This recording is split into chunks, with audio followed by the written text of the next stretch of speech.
2, 1. Hi, welcome to Seminole County Council PTA's training on bylaws, motions, and procedures. I'm Katie Murphy. I'm currently the Secretary of Seminole County Council PTAs, and we're going to talk today about who is Bob, why is he here, and why is he telling us what to do. So I'm going to start with that. Bob is actually Henry Martin Robert. He was alive from 1837 to 1923. He was a brigadier general and an engineer in the U.S. Army, and his original motivation for Robert's Rules of Orders came in 1863 after being asked to preside over a public meeting in San Francisco, which went totally awry. He was embarrassed to death because engineers like to have everything in control. Military people like to have everything in control, and it was not. So he spent the next few years studying parliamentary procedure, but as a military person traveling around the states, discovered it wasn't the same in every place. So he came up with Robert's Rules of Order. One of his quotes is, "Where there is no law, but every man does what is right in his own eyes, there is the least of real liberty."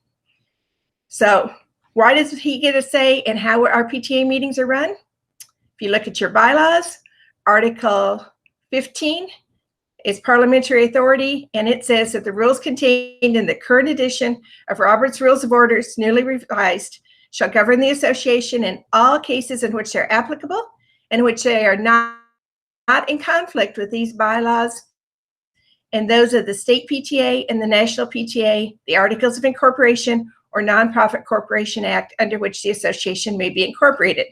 In other words, if it doesn't conflict with anything else that we've got, Robert's Rules of Orders are what we follow. And right now there is a newly revised 12th edition that is coming out. There is a 12th edition, but there's the 11th edition is out right now. The 12th edition is coming out in September. And if you're going to get a copy, please wait until that edition comes out sometime in September. But there's the big book of Robert's Rules of Orders. There's a small one that gives you the basics of it. If you go on Google, there are lots and lots of resources available and study sheets. But please watch for the new 12th edition that's coming out, because that'll be what we'll work under. So if you go to your kit of materials, your president should have gotten that and should have passed it on to all the officers.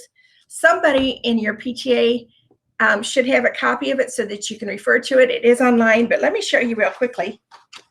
This is what it prints out to be. This is an excessive amount of paper, so please don't print it out for everybody unless you just really, really need to. But each section, as you can tell by looking at the sections on there, each section is clearly labeled as far as who it's for. And if you're familiar with it, and then the person who's in charge of that section knows what's going on. So if you look at section 4, there is one on bylaws, instructions, and forms. And that's a real self-explanatory one, but we're going to start today with section 1, which has general information and parliamentary pointers. That's in there so that everybody knows what's going on and how it works. And I'm just going to go through that. I know we all have different learning styles, so some of us need to hear things, some of us need to see things, and some of us need a combination of both. So in your kit of materials on pages 1 through 7 are the Parliamentary Procedures, Robert's Rules of Order. The basic principles are that all members have equal rights, privileges, and obligations. That's just like with voting, that's just like with our national laws, equal rights, privileges, and obligations. No person can speak until they've been recognized by the chair, and personal remarks during debate are out of order. Only one question at a time can be considered, and only one person may have the floor at any given time. Members have a right to know what its immediately pending question is and to have it fully restated before a vote is taken. Any of you who were at the Florida conference this year saw that happen, and I think you saw that happen if you were at our fall training for Seminole County. You have full and free discussion of every main motion. That's a basic right, that everybody gets to discuss it and see what's going on. A quorum must be present for business to be conducted, so you don't vote on any motions if there's not a quorum present. A majority decides the question except when the basic rights of members are involved or a rule provides otherwise. So a 2/3 vote is required for any motion that deprives a member of a right in any way. And depriving someone of a right would be something like cutting off debate. So if somebody's going to not get their right to do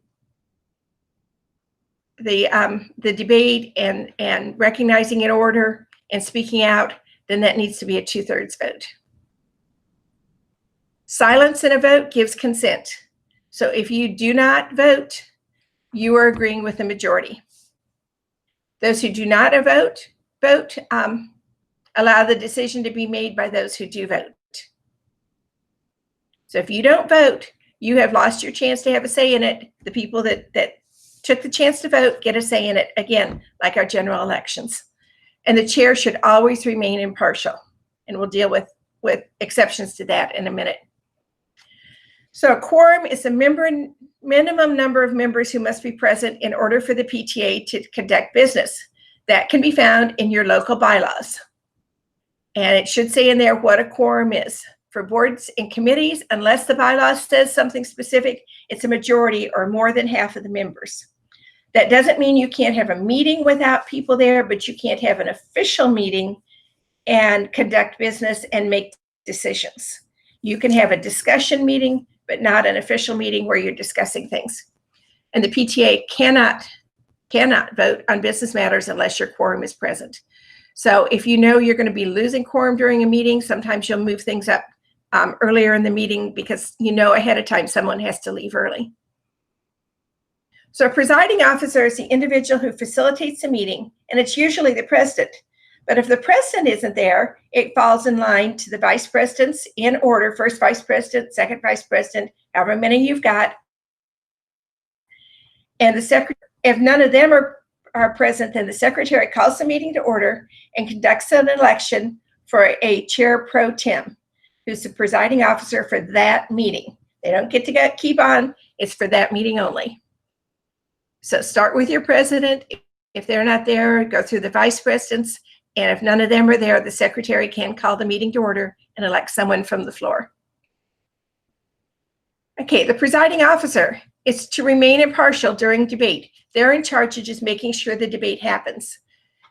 If they decide that the debate is something that they really feel strongly about speaking on, then they have to relinquish their chair to the next person in line.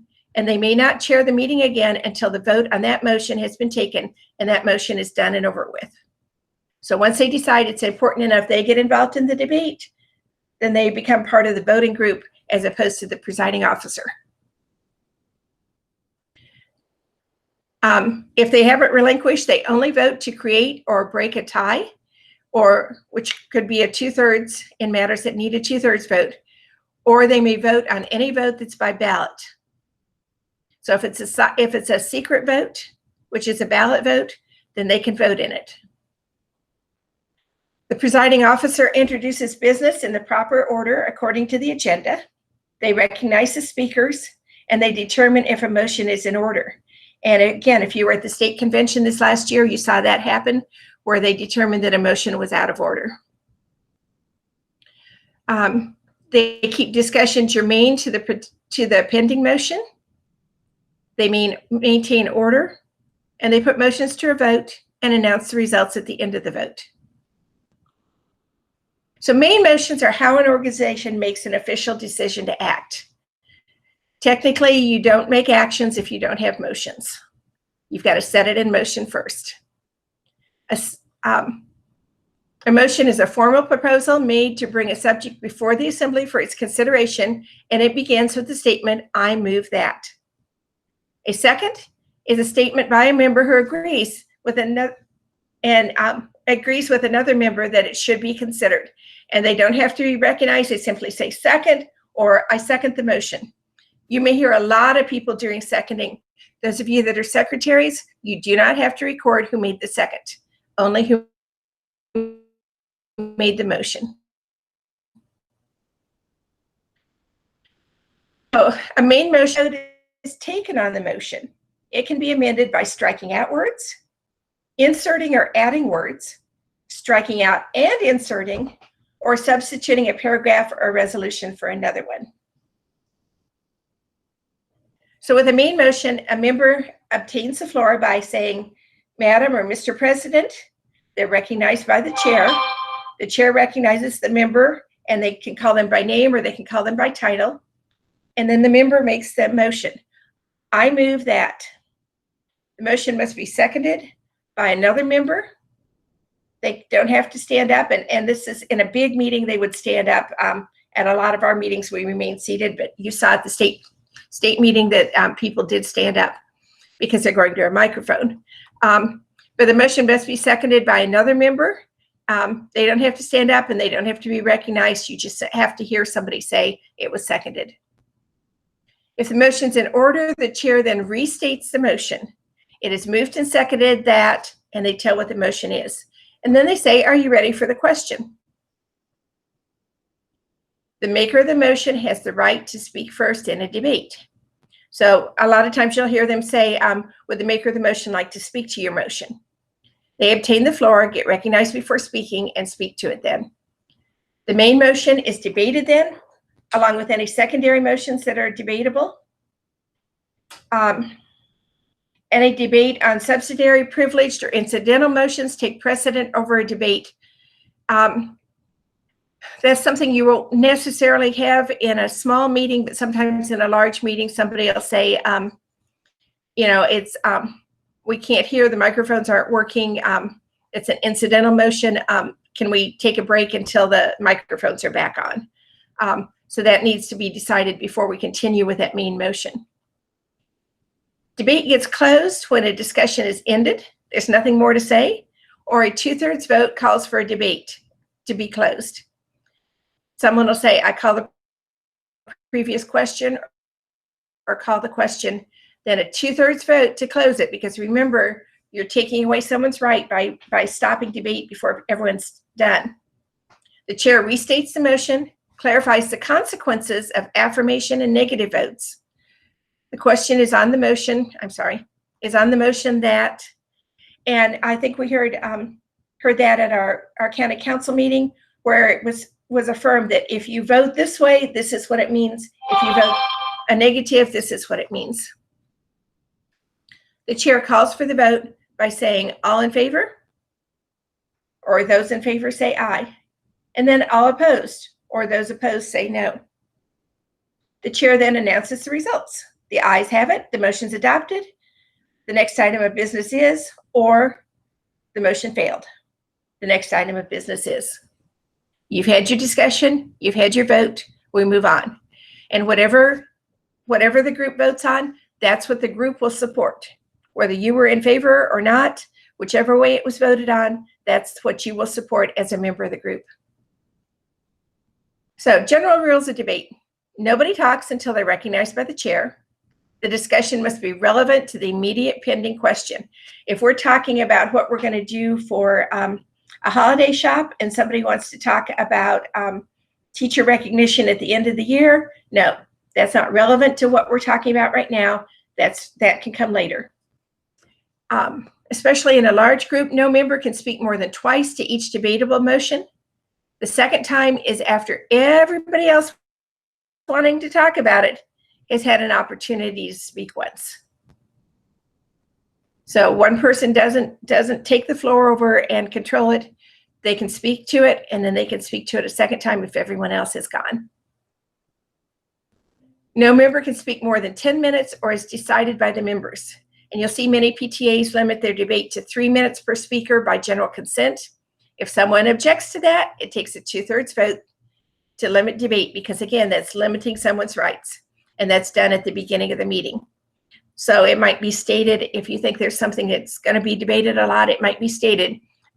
We currently have a rule on limiting debate to 3 minutes. Hearing no objection, we'll continue with that. Or you might say, we have a rule limiting it to 3 minutes. If there's no objection, we're going to change it to 2 minutes today. Again, if there is objection, it needs to be discussed and debated and voted on. All remarks are addressed to the chair. You don't cross debate. You don't go over and mention to the person who said something you liked or didn't like. you address everything through the chair. You cannot speak against your own motion, but you can vote against your own motion. So if you have made a motion and somewhere along the line you decide that that's not what you want to do, you can vote against it. I presented a motion one time at an NEA meeting, and when other people's comments came up, I realized they had a real valid point, and what I had moved was not appropriate. So I voted against it because it was no longer what I felt was right. The debate must address issues, not personalities. No one's permitted to make personal attacks or question the motives of the other people. Be polite, be kind. Again, this is under rules of debates, and we talked about it earlier, but if the presiding officer wants to talk about what's going on, they have to relinquish the chair or turn it over to the next person in line and to participate in the debate, and then they cannot go back up to the front and chair the meeting until that particular vote is taken. When possible, if you know it's going to be a lot of debate back and forth on something, they should let the floor alternate between those speaking in favor and those speaking in opposition. Or they could ask, if you see several people wanting to speak, you could say, how many of you are speaking in favor? How many of you are speaking opposed? If everybody's speaking in favor, it could be that you let 2 or 3 people speak and then ask, is there anyone speaking in opposition? Would you like to call for that question at this point? Members may not disrupt the assembly. We're here to handle business and handle it in a peaceful way, not be disruptive in any way, shape, or form. The rules of debate can be changed by a 2/3 vote or general consent without objection. So what does it sound like during the meeting? That's an awful lot of talk. But what's it sound like when it actually happens? The member's going to rise or raise their hand, and they address the chair. Madam or Mr. President? The chair recognizes them. The chair recognizes the first vice president. The chair recognizes Ms. Holler. The members may make a motion. I move that. I move that we have a teacher recognition luncheon. Simple. It tells exactly what you're moving. Someone from the floor seconds it by either saying second or second the motion. Lots of people can say it, but again, it does not get recorded. The chair states the motion and opens it up for debate. It's moved and seconded that are you ready for the question, or is there any debate? I keep forgetting that when I can't scroll up, that when I hit the scroll, it goes to the next screen. I apologize. The chair recognizes any members wishing to speak. After the debate concludes, the chair restates the motion so that you know what you're voting on. You've heard a lot of debate. You may have forgotten exactly what the motion was. So they go back and say the question is on the motion to blah, blah, blah, blah, blah. Those in favor of the motion say aye. Those opposed say no. And then the chair announces the results of the vote and what's going to be taken, or what action will be taken because of that. Either the ayes have it and it's adopted, or the motion failed. And then you move on to the next order of business.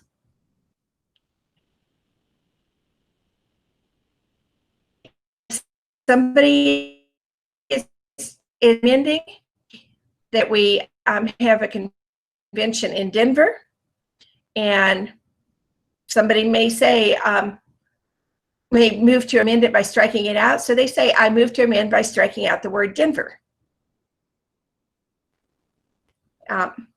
Or striking out the word Denver that comes before or after something else in the motion. They can move to amend it by inserting. I move to amend it by inserting the word Las Vegas after the word Portland and before the period. So it's very clear to the person who's typing or keeping track of what's going on, maybe putting stuff up on a screen exactly where it goes. Or by striking out and inserting. I move to amend by striking out the word 35 and inserting the word 50. Taking something out, putting something else back in that exact same spot. So secretaries especially. Recommendations, bylaws, rules, resolutions, Budgets and audits are adopted. Reports are filed. Resignations are accepted. We hope there are not very many of those. And bills and minutes are approved. Okay. Corrections were made to the minutes. The minutes are approved as corrected. And a treasurer's statement is neither approved or adopted, but after any questions on the treasurer's statement are answered regarding any item is reported, it is placed on file for audit as stipulated in the bylaws. Motions are recorded as adopted or lost. It is highly recommended that main motions be put into writing, signed and dated. And if so, number the motion slips and note on the slips whether it was adopted or lost. And you'll see that happen at SCCPTA meetings. You'll see that happen at the state and the national meetings as well. So Bob gets things done. That's why we've got him. We make motions that are in order. We obtain the floor properly. We speak clearly and concisely, and we obey the rules of debate. And above all, it's courteous, because that's always what's in order. There's several key principles when it comes to parliamentary procedure. The interests of the organization come before individual interest. What's good for the PTA, not what's good for you. Hopefully they coincide, but what's good for the organization comes first. All members are equal. A quorum must be present to have business transacted. You do one thing at a time and move on to the next. A full debate is allowed. You focus on the issue, not the person, and the majority rules. When you leave the meeting, everybody should be happy. You may not have particularly liked what happened, but you understand what happened, and that's the way things are going to be. So hopefully, by following these rules, everything's going to fall into place.